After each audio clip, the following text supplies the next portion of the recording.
மரியாதைக்குரிய நிதின்ஜி அவர்கள் வந்திருந்தார்கள். மிக நல்ல நிகழ்ச்சிகளில் கலந்து கொண்டார்கள். முக்கியமான நிகழ்ச்சி ஜி ராம் ஜி திட்டத்தின் உண்மையான நிகழ்ச்சியில் கலந்து கொண்டார்கள். 100ற்கு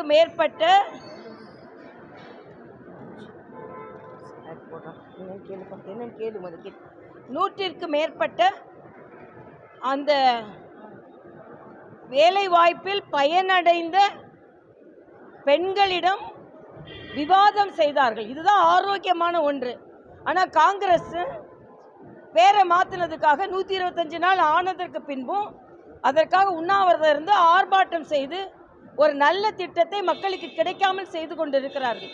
ஆனால் ஆக்கப்பூர்வமாக இன்று அகில பாரத தலைவர் அந்த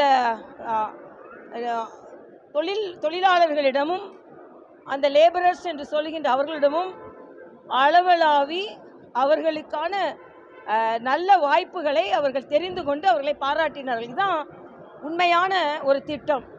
ஆனால் காங்கிரஸை பொறுத்த மட்டும் இன்னைக்கு எப்படியாவது அவங்ககிட்ட இருக்கிற குழப்பத்தை திருப்பி வைக்கணும்னு நினச்சிக்கிட்டு ஏதோ சொல்லிவிட்டு இருக்காங்கன்றது தான் எனது கருத்து. என்ன சொல்லுங்க சார்? சரி.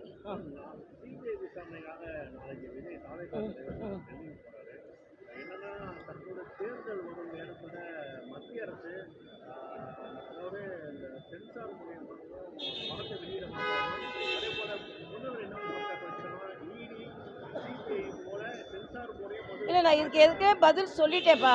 முதலமைச்சருக்கு எந்த தார்மீக உரிமையும் இல்லை கருத்து சுதந்திரத்தை பற்றி பேசுறதுக்கு. அவர் திரைப்படத்துறையை சார்ந்தவர்கள் அவர் குடும்பத்திலே இருக்காங்க. ஒரு சென்சார் போர்டோட நடைமுறை என்னன்னு அவருக்கு தெரியும். ஆக இப்படி மக்களை திசை திருப்ப வேண்டான்றது எனது கருத்து. இல்லை, இதெல்லாம் இயல்பாக நடக்கிறதெல்லாம் இப்படி யூகங்களுக்கு நான் பதில் சொல்ல விரும்பலை. இயல்பாக நடக்கிறது அதெல்லாம்.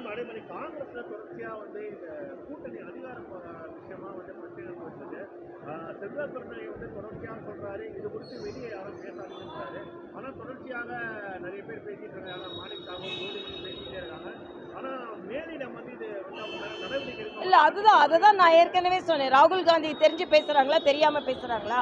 செல்வ பெருந்தகம் கட்சிக்குள்ள கட்டுப்பாடு இருக்கா இல்லையா? உண்மையிலேயே இன்னைக்கு ஒரு அமைச்சர் சொல்லியிருக்கிறாரு, அவங்கெல்லாம் கேட்டுக்கிட்டு இருப்பாங்க, ஆனால் நாங்கள் கூட்டு மந்திரி சபை கிடையாது அப்படின்னு. அதை பற்றி நாங்கள் ரொம்ப கவலைப்படலை. ஏன்னா 2026 அவங்க ஜெயிக்க போகிறதில்ல. தேசிய ஜனநாயக கூட்டணி ஜெயிக்க போகிறதில்ல. அந்த குழப்பத்தை பற்றி நாங்கள் கவலையே படலை. இல்லை, அதெல்லாம் எங்கள் தலைவர்கள் சொல்வார்கள். நாங்கள் சும்மா நாங்கள் இன்னைக்கு தொண்டர்களாக போய் நிகழ்ச்சியில் கலந்து கொண்டோம், அவ்வளவுதான்.